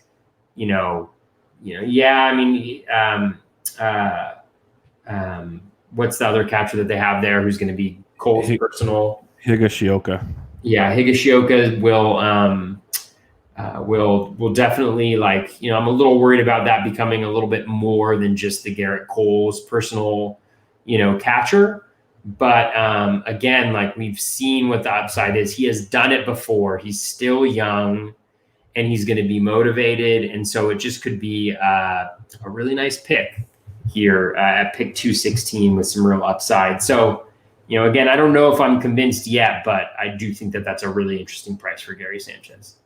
Yeah, I'm curious to see if he's still a Yankee at some point next year. Yeah. So that'll be fun. That'll be fun as well. There's a few other guys you could pick, like make cases for here, obviously, but I'm going to go to Jacob Stallings of the Pittsburgh Pirates, getting quite the price bump from last season. He was basically undrafted, but going to pick 288 now, should be the everyday catcher for the Pirates. And we saw him catch in 42 games this last season, hit 248, 3 home runs. The big thing for me, the strikeout rate went up, which is a little concerning, but the walk rate went up to 10.5%. Like when you get catchers walking like this, and in a lot of formats are turning to OBP, obviously an NPC is not OBP, but a lot more are turning there. A guy like Jacob Stallings, where you can get super late, becomes very, very valuable. So I think a guy like Stallings, he's not going to crush you in batting average, get a little bit of pop. He was hitting in the middle of that Pirates order towards the end of the season, is actually pretty darn productive overall. Like when you play DFS, he is basically free, and he hit lefties very well, hit righties fine. Like there's a lot to like about Stallings. We saw it towards the end of 2019, started taking over, hit 6 home runs in 71 games, hit 262. Saw 2020 pick up well, and I think 2021 could be another nice season for Stallings. So I got no problem with him at pick 288. If you're really reaching at the position, is a guy I could take a lunge on. All right. When you're going after pick 20, there's a ton of guys. Who are some of the ones you're looking at there? Yeah, I'll just go over these pretty quickly. I mean, I think Wilson Ramos, he's going really late. Obviously, when he signs somewhere, he'll go further up. I assume he's going to sign somewhere just because, he's still a good hitter. Yeah, I mean, like there's nothing wrong with his hitting. Obviously, the defense needs work, but so he's a guy who, again, like the last couple of years has been a top 200 guy. And I anticipate that, that could be some good value there. Luis Torrens, the Seattle catcher, I don't know what the split is going to be between him and Tom Murphy, but I know, if you look at his profile, again, very solid in terms of plate discipline, contact rate, the StatCast metrics in a small sample were really good as well. And Seattle traded for him in the Nola deal, so they obviously like him. And I could see them giving him a really good run out because Murphy, I think, is much older and has been around for a while. And so I like Torrens as a potential, starting catcher for Seattle with some definite offensive upside. Danny Jansen, our favorite guy. He's just every year he's about 100 picks later, 150, 250, 350. But again, the skills aren't atrocious underneath the hood. He had a very low BABIP again, another slow start to a season. Now that McGuire is out of the picture, an interesting thing to consider in like a DC would be getting Jansen and Alejandro Kirk, who I know you're going to talk about in a little bit. That could be really interesting strategically, but I won't ruin your piece on Kirk there. We can talk about it when we get to him. And then Omar Narvaez is another guy, where again, all of a sudden he just sucks offensively. But one key thing too, which is just incredible, honestly, is that he was an incredible framer last year. Yep. He was like the best framer in all of baseball last year. And so I don't know if the Brewers were like, hey, look, really focusing on this or what happened essentially. But like, at the price that he's going at, for what he's been able to provide in the past, I think just giving him a mulligan for this year and hoping, I think if he does well, then he'll get that starting job or the bulk of the innings in Milwaukee, which is a nice place for a left-handed batter to be. And, so you just hope that he's able to get back to where he was previously, and he's good defensively. And so that means that, he should be in the lineup on a regular basis. So those are just some guys that, for whatever reason, because they had bad 2020s or just where they're going or they're free agents right now look like pretty good values to me. Yeah, no doubt about it. The Narvaez one really surprises me, and part of me wants to think, new environment, new staff to learn, kind of offense took a back page to situations. That's kind of one thing I want to kind of think about because I like his overall tools. I think that's a heck of a value. And Torrens is interesting. I think that's a very interesting shout there. For me, like you mentioned, Alejandro Kirk is a guy I am definitely looking to target later in drafts. He reminds me a lot of our Willians Astudillo of 2021. not just because of his size, but just because of his overall production at the plate. This guy can rake, and it's more of a contact thing. Like he puts the ball in play a ton. He has an 88% zone contact, which is really, really good. So that's one thing to be very, very positive. A lot of balls on the ground, slightly concerning, but he had 0% weak contact last year. So when he's hitting the ball even on the ground, he's hitting them pretty hard. He hits for good average. That's something to take home as well. I like what we saw out of him in the smaller sample size of things. 50% hard hit rate. Only in, let's see, total at bats. 26 at bats. So take that with a grain of salt. But he still only struck out 16% of the time, which I like to see even along the minors. 11.2, 8.3, 8.6 K percentage. Walk rates over 13 in his 3 minor league stints. Only 4% last year. Let's let him get comfortable at the plate. They were throwing him a lot of fastballs, obviously. He was hitting them well. 421 BABIP's not sustainable, but he was around a 300 BABIP guy to 320, and he hit around 290 to 300 in the minors. So what I'm trying to say is he's a batting average asset with a little bit of power, going to be in that Baby Blue Jays lineup, which will be pretty good. Probably platooning with Jansen, but they also had Kirk DHing towards the end of last season just because he hits the ball that well. I think there's a lot to like about him later in drafts. The other two, Tyler Stevenson, youngster for the Reds. In the little bit they used him last year, they saw a ton of power, which he has. They just kept playing Tucker Barnhart. Eventually, they're going to say, screw it. We have the stud process. We're going to play prospect. We're going to play him. When they do, Stevenson will be a extreme value at this point in the draft. So, if we knew Stevenson was playing every day right now, he'd be a top 15 catcher pretty easily for me, if not higher. The power is very, very good with Tyler Stevenson, especially in Great American Small Park. So he's a guy to take advantage of right now. And then last but not least, we kind of mentioned him earlier with Gary Sanchez, and I'm probably going to mispronounce his name every time I say it on accident. Kyle Higashioka. I just call him Higgy. Higashioka. We saw it towards the end of last year. He wasn't just Garrett Cole's personal catcher towards the end of last year. He kept catching every day. He was hitting in the playoffs. He was catching over Sanchez in the playoffs. The hit tool was much better than I thought it was, and I think it's going to carry over into 2021, at least to start the season. And right now, not many believe that, so I might be on an island by myself, and I might be just kind of chilling by myself as a fool throughout next season. But he's a 38th catcher. He's going right after Luis Torrens at 473. So if you're doing DCs, you're doing best balls on fan tracks, or whatever you're doing, getting Higgy really late, I think could be a very, very nice value. So there's other ones back here. Like if you get bored, like Nottingham, if Navarro struggles, power, Chance Cisco's down here. There's other guys down here, but those are the 3 main guys I'm looking at. Totally. Yeah, Jose Trevino too. He should have Trevino should be with the Rangers. Yeah, he should be the starting catcher for the Rangers. He played very well. He hit cleanup pretty much for the Rangers in the last month of the season. Yeah, which tells you about the Rangers. Yeah, true. So the catcher's position it's ugly, but best ball formats, I know we've harped on getting the top guys, and you probably still should.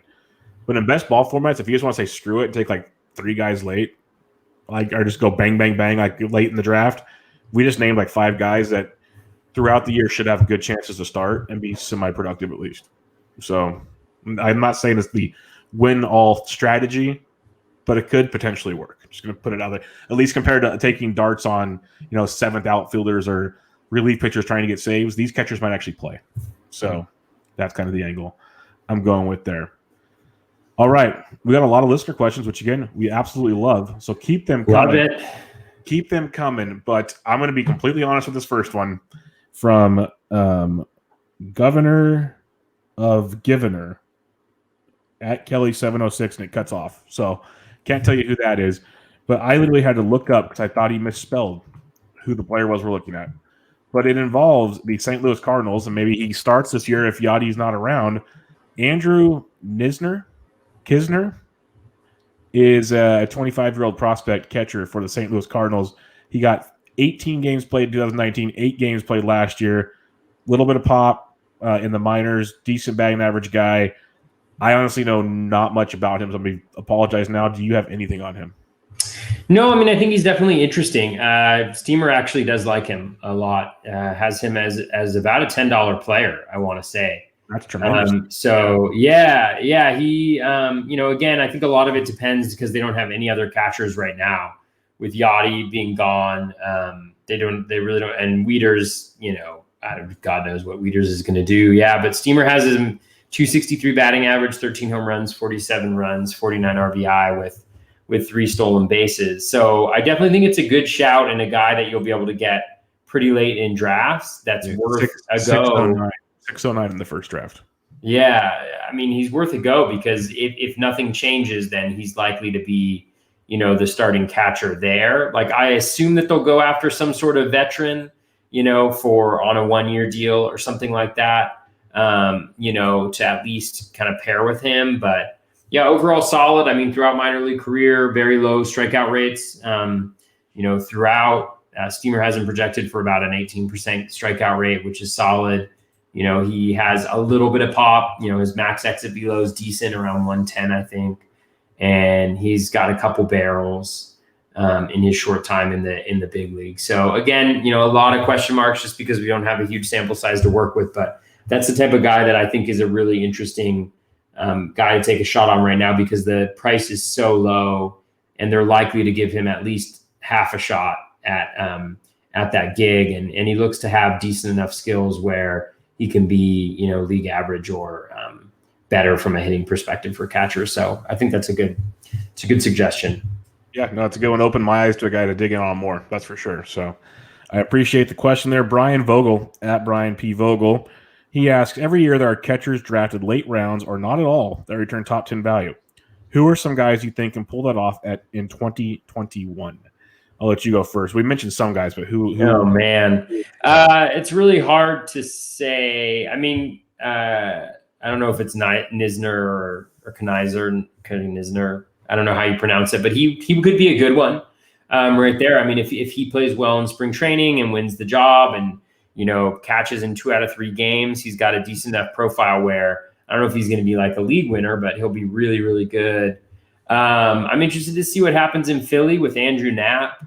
If JT Realmuto doesn't sign, I assume they'll sign another veteran there if he goes away. But Knapp had a pretty good 2020. The skills are decent as well. And my brother also coached him when he was at Cal. So he's going to be participating in the trivia game that me and you are teaming up on. So I always want to give him a shout out if I can. The ones that I don't know of the ones here, maybe Torrens, just because he has shown the ability to hit the ball really well. I think or Max Stassi, I also like a lot, although he had hip surgery, and that's the reason why I didn't include him in, because I think he's out until pretty much everything starts. But I think what's more likely is there are some really good offensive catchers in the minor leagues. Like the Mets have one, Feliciano, I believe his name is. There's actually like a really good crop of hitting catchers. I don't know how good they are at actually catching. Kirk was an example of one of them. There's one on the Brewers as well. Yep. So those guys, since we just don't have access to the minor leagues and we just don't know yet, and we just don't know where they are in the kind of developmental process, I could see a guy like that, like an Alejandro Kirk type, making that move. Or Kirk, I mean, he's late enough in drafts right now where you could consider him that type of guy.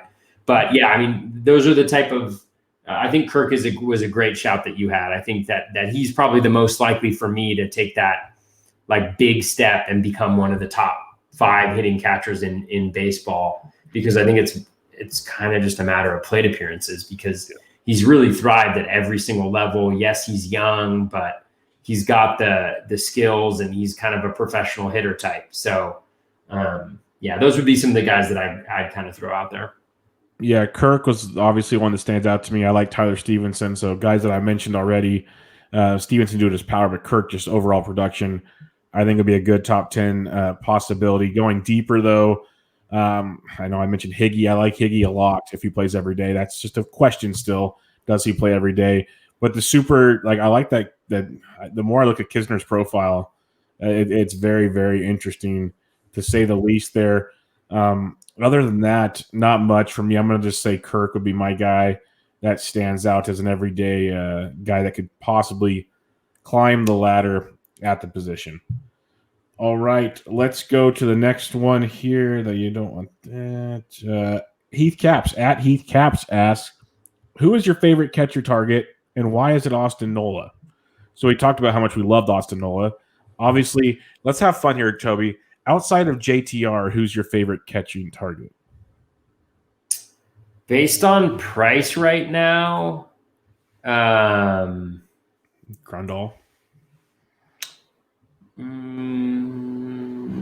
Grandal or Contreras, probably. Yeah, I'm starting to look at Contreras. The more I've dug in on him, he really intrigues me because he does the things I love, which is consistency with upside. That's what I want. Like more often than not, give me consistency with upside.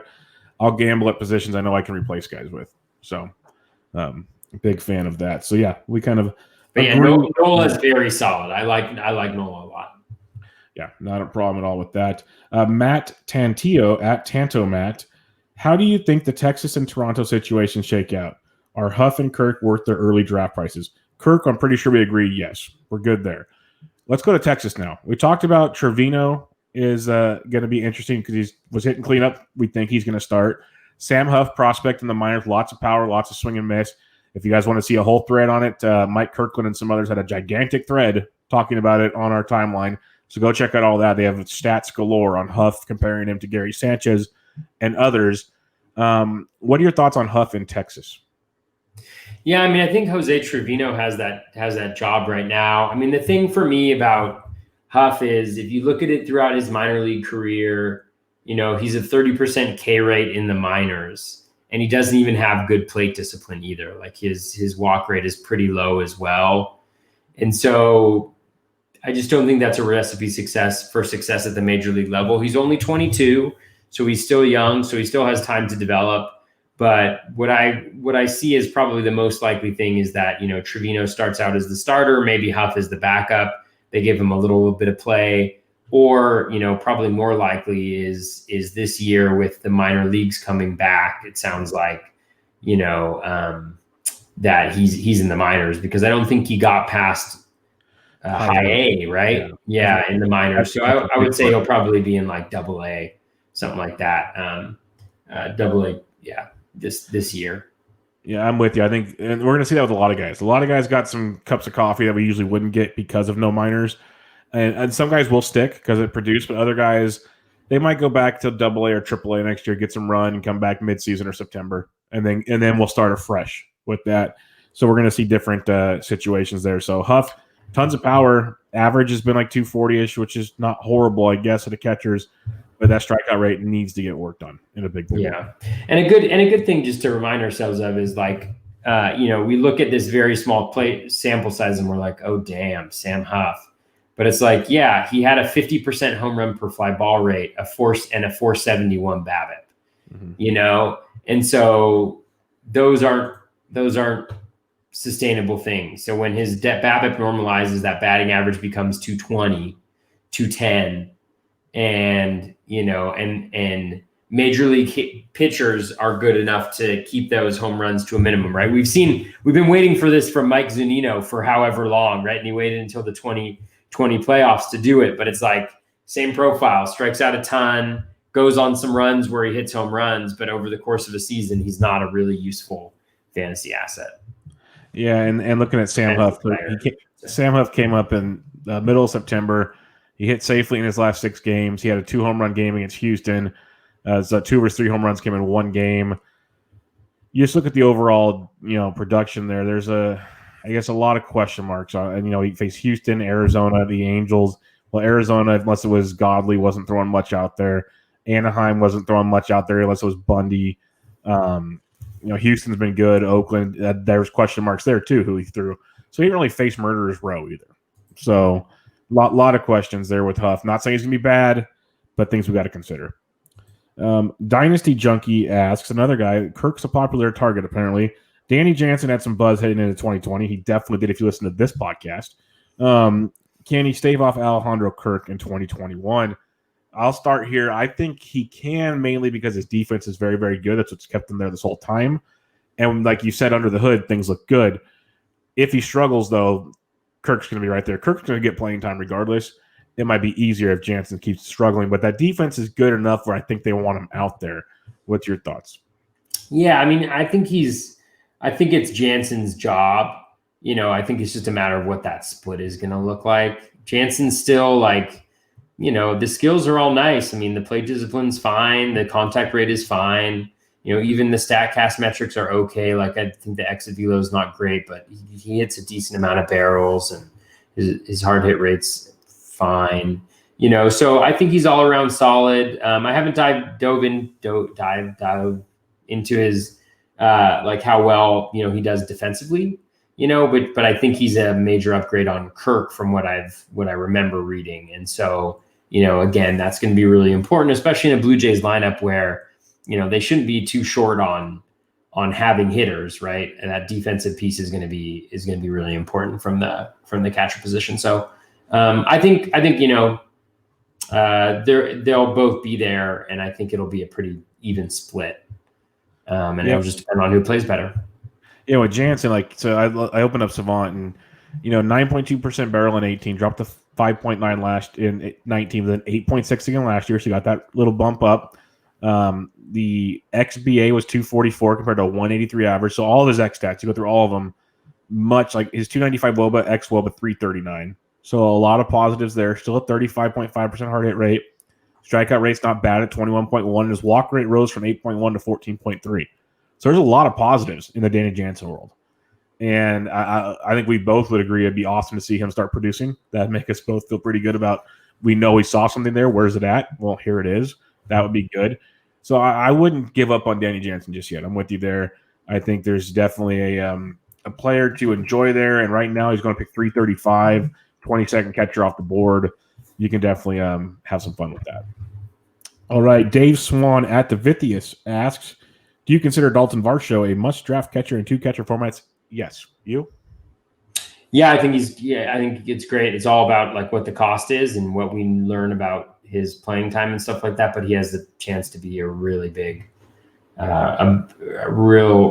just great draft pick for people who get him. If there's any chance that he has, close to full-time playing time with the D-backs. All right. Here's the kind of strategy question on the show. At SMMS79, always a great frequent questioner of the show. And also a Liverpool fan, I believe. Oh, there you go. So you got to share the same Flitty club. That's good. Yeah. He says, we'll start with the first part. Name a good landing spot and a bad landing spot for JTR. So you're the JTR guru. Where do you want him to go? Besides Colorado.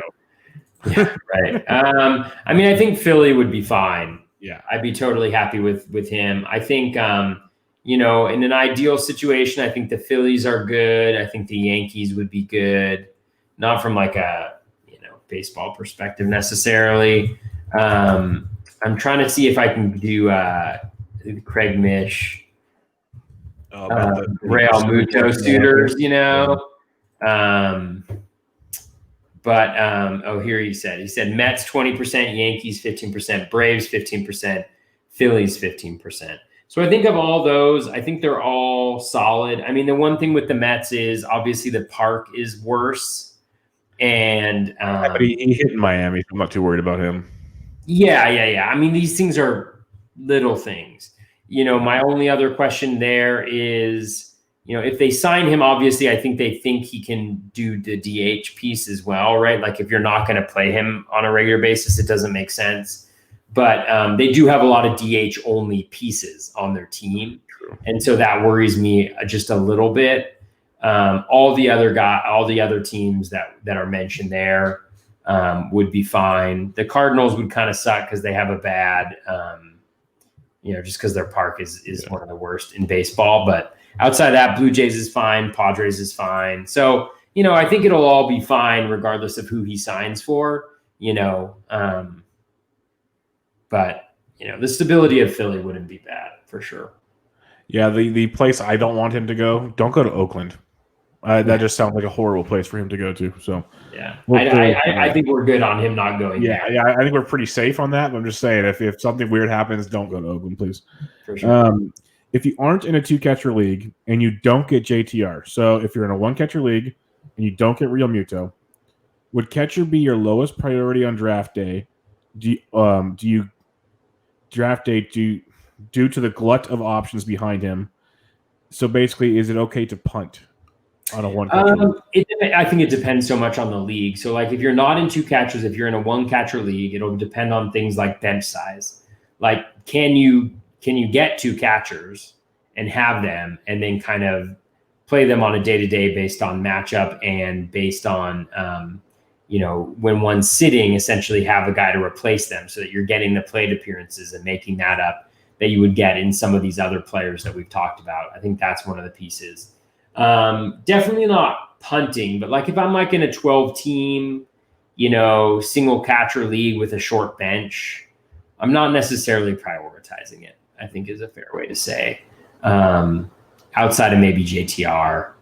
I'd have to run the valuations and figure out exactly what it was, but I'm pretty sure that, I wouldn't put a ton of emphasis on it there. Because we talked about how there's a lot of guys that have upside that are interesting. And so if it's shallow benches and it's one catcher, then you can kind of take a shot on one of those guys. And if it doesn't work, take a shot on the next guy or just stream like on a regular basis. I think there's ways to make up the value that aren't necessarily there in a 2-catcher league. Yeah, like I'd make a point in draft day, 12-team league, 1 catcher. I want to try to make sure I leave with one of my top 10 guys.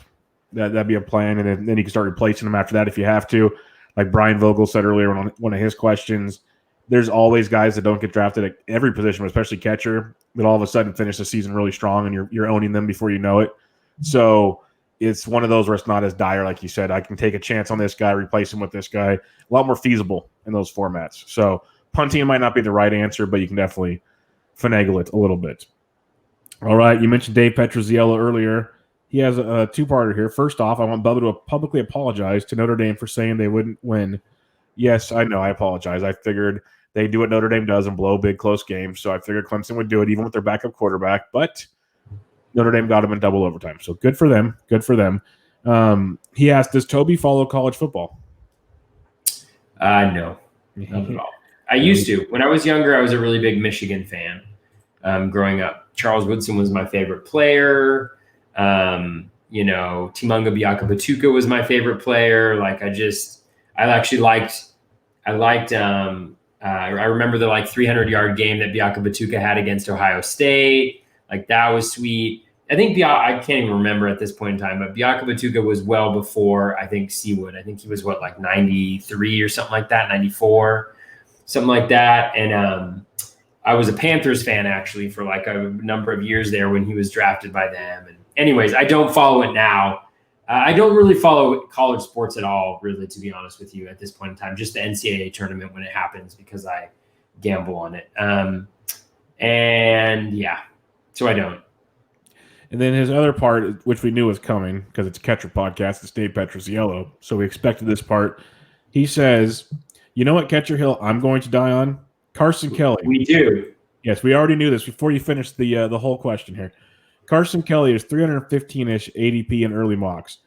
I doubt he'll be that in March, but I want him again. He finished strong in the September after they let him play more, although the cratering walk rate he doesn't like.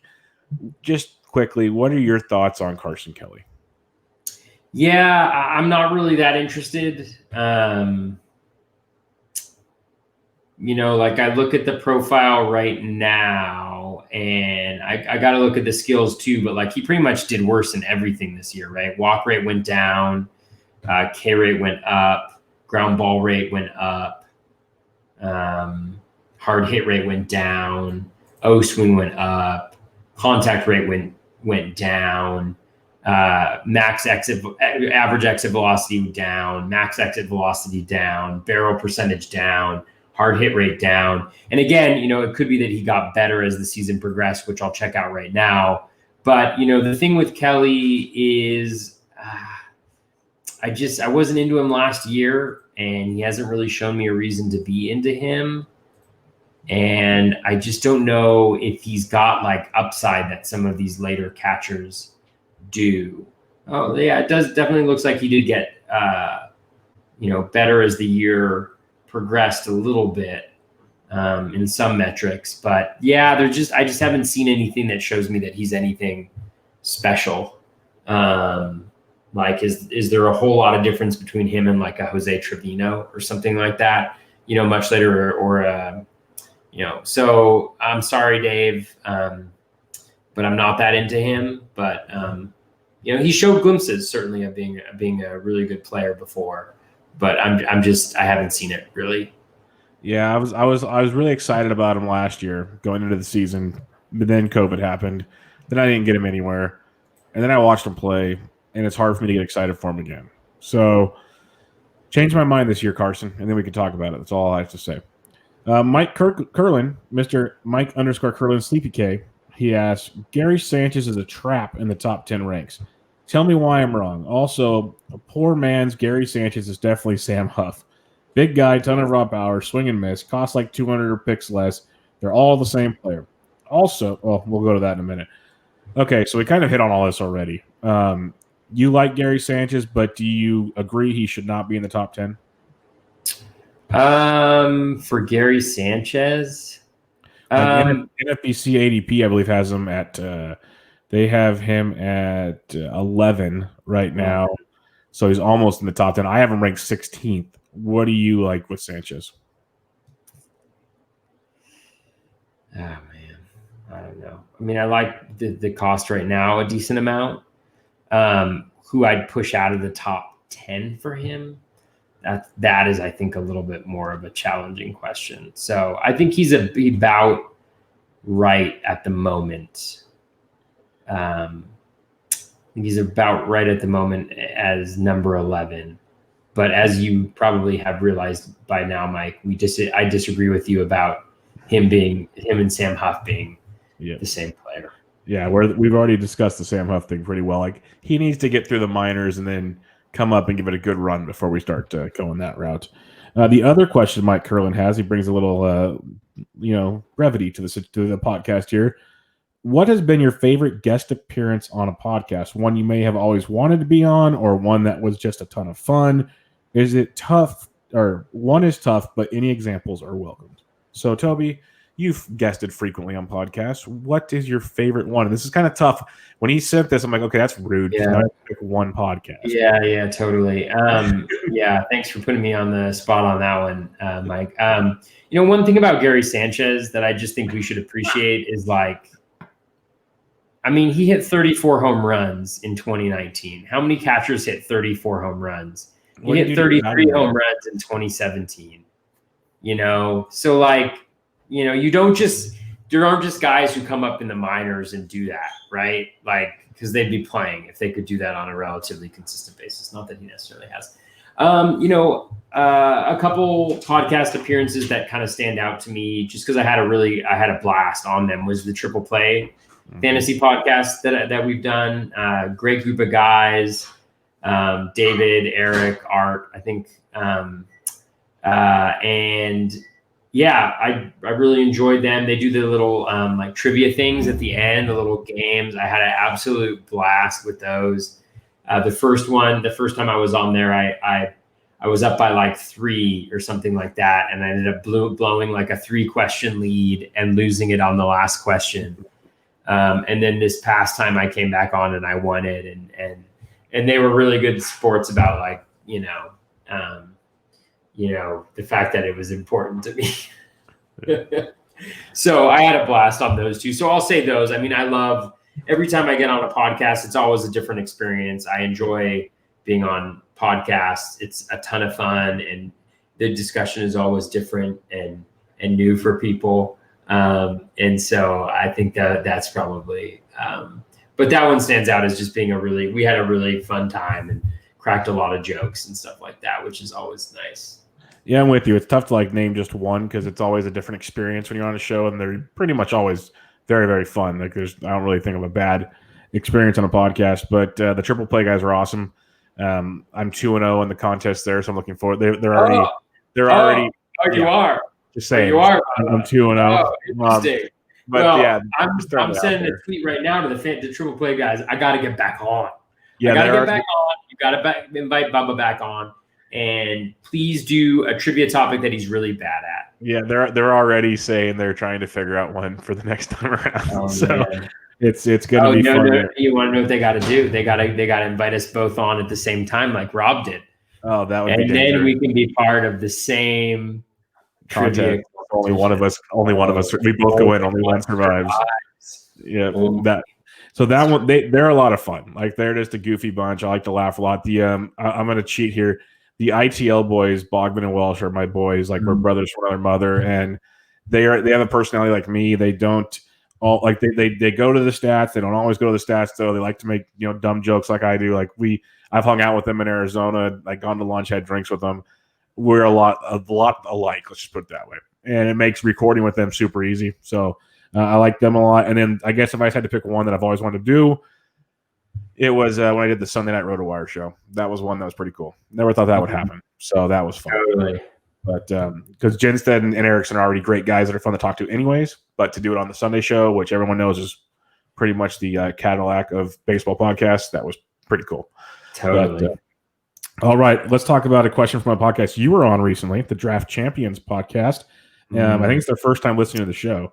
But do you project in terms of a dollar value? And if so, what bump do you give to catchers in NFBC 15s? Is the bump the same for all? So you pretty much do dollar values. You do them for NFBC 15s. So what's your thoughts on this? So yes, I mean, the reason I said I can't really answer this is because I don't make my own spreadsheet. I use at Smart Fantasy BB's spreadsheet that he puts together. He's a lot smarter than I am, Tanner, that is, and I have had a lot of success using his spreadsheet. So I let him do all the hard work and I just buy that spreadsheet from him. Like everybody else should, so that you can get your own valuations. But in terms of the bump that happens, so essentially what he does is he figures out the standards gains points, and then he figures out what the replacement level is. So like, what are the number of SGP, standard gain point, that the replacement level catcher gets? And so like I looked it up in the spreadsheet and it's about 6. That's how many SGPs the replacement level catcher kind of floor is at. And to compare that, like second base was close to 13. So like that's an 8 standard gain points difference. And then so each standard gain point is translated into a dollar value. And so I don't know exactly what that dollar value is. But there's a bump that catchers get. That's why Real Muto is so valuable in the spreadsheet. I think the difference is that a lot of people see that and they get the same thing, and then they kind of correct because the market generally doesn't price or value catchers at the same as maybe that they actually are worth.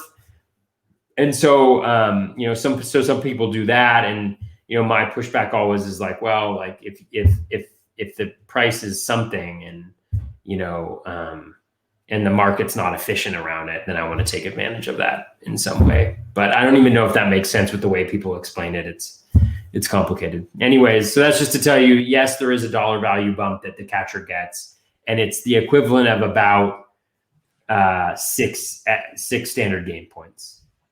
That makes sense. Patrick FWO Pat D. Last questions we have here. He's got a little 3-parter, kind of individuals, but James McCann, BABIP breakout, more skill. Was it more skill or luck? Any landing spots where you cut his outlook, other than where PT is an issue?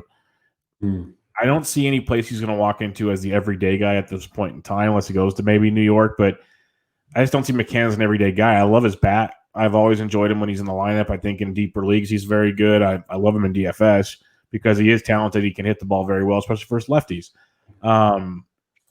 But landing spots will be very important. That's why I was kind of surprised to see him as the 12th catcher off the board to pick 229. For some reason, I thought he still had more time with Chicago, which let me double check right here.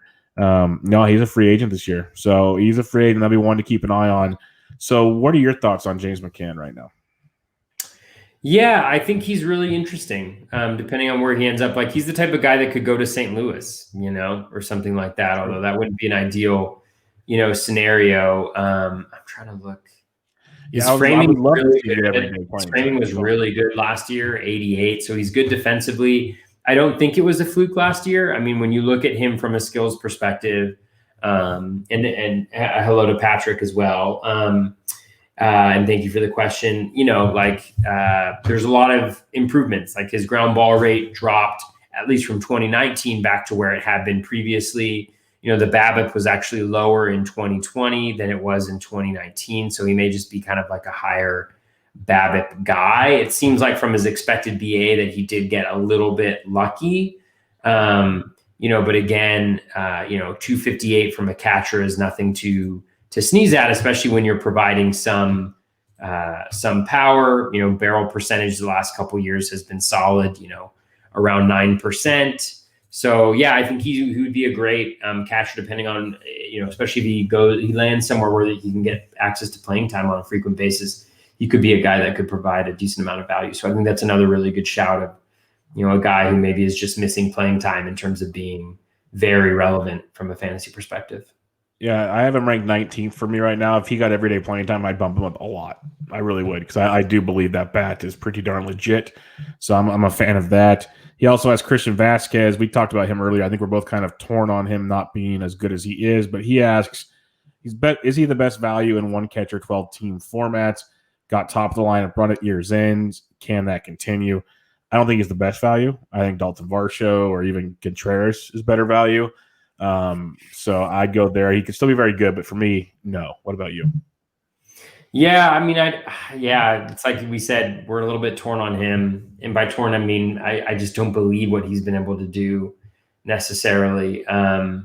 In 12-team leagues, it's not a bad shout, him having additional value because of the stolen bases, because of the relatively high batting average for a catcher. So I could definitely see that being the case. Not a bad guy there, but yeah. I think everything we've said kind of holds true. The great thing about Bubba is he has like rankings already. Bubba has like rankings. I just talk a lot. No. We will figure it out. No. And his last question is, who is the next DR node? Is it Jansen? I could see Jansen, Tyler Stevenson, everyday playing time.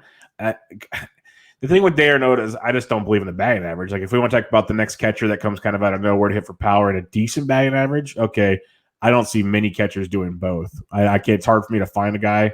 So I guess if you want to go Jansen, you can. What do you think?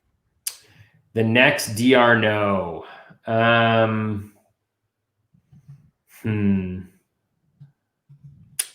to think of a good. I mean, I think Jansen is a pretty good, appropriate. Yeah. I mean, Nola is a pretty good comp if he were to improve his batted ball quality, but he's also he's a different profile too. So I think Jansen is fine. Yeah. Yeah, I could see that being a pretty strong option there as well. But awesome set of questions today. Awesome start to our positional previews. Any final thoughts on the catcher's position? Not really. I mean, I think, people probably know at this point that I value catchers probably more than most people do. I really do think it's a place where people can differentiate, themselves from the competition. And I still think it's really undervalued, particularly certain players. Oh, one last thing that I'll mention too is that Ariel Cohen had a great article last year where he just did some analysis on like how, because there's kind of this idea out there that catchers oftentimes don't like meet their value or like, that they pretty consistently just kind of disappear. But Ariel actually found that catchers are really good at retaining their value compared to other positions. And it's not just a product of them having a lower number of plate appearances, like as to why they do that. So I would recommend people go and read that. I think that's helpful.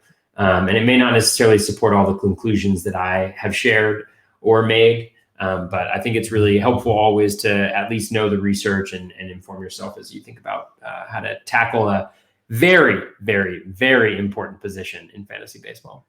It is very, very important, and it's we always like to make fun of it, but it seems like every year it becomes more and more important. So it'll be fun to see how it plays out and see if I get my first JTR scares this year. So we'll see. Do it. But until next week, we'll start with the first base position next week, which to me is deeper than it was last year. So that'll be a fun conversation. But you can check out Toby on Twitter at BatFlipCrazy. I'm on Twitter at BDintric. This was Bubba in the BatFlip episode 57. We'll catch you guys next week. See ya.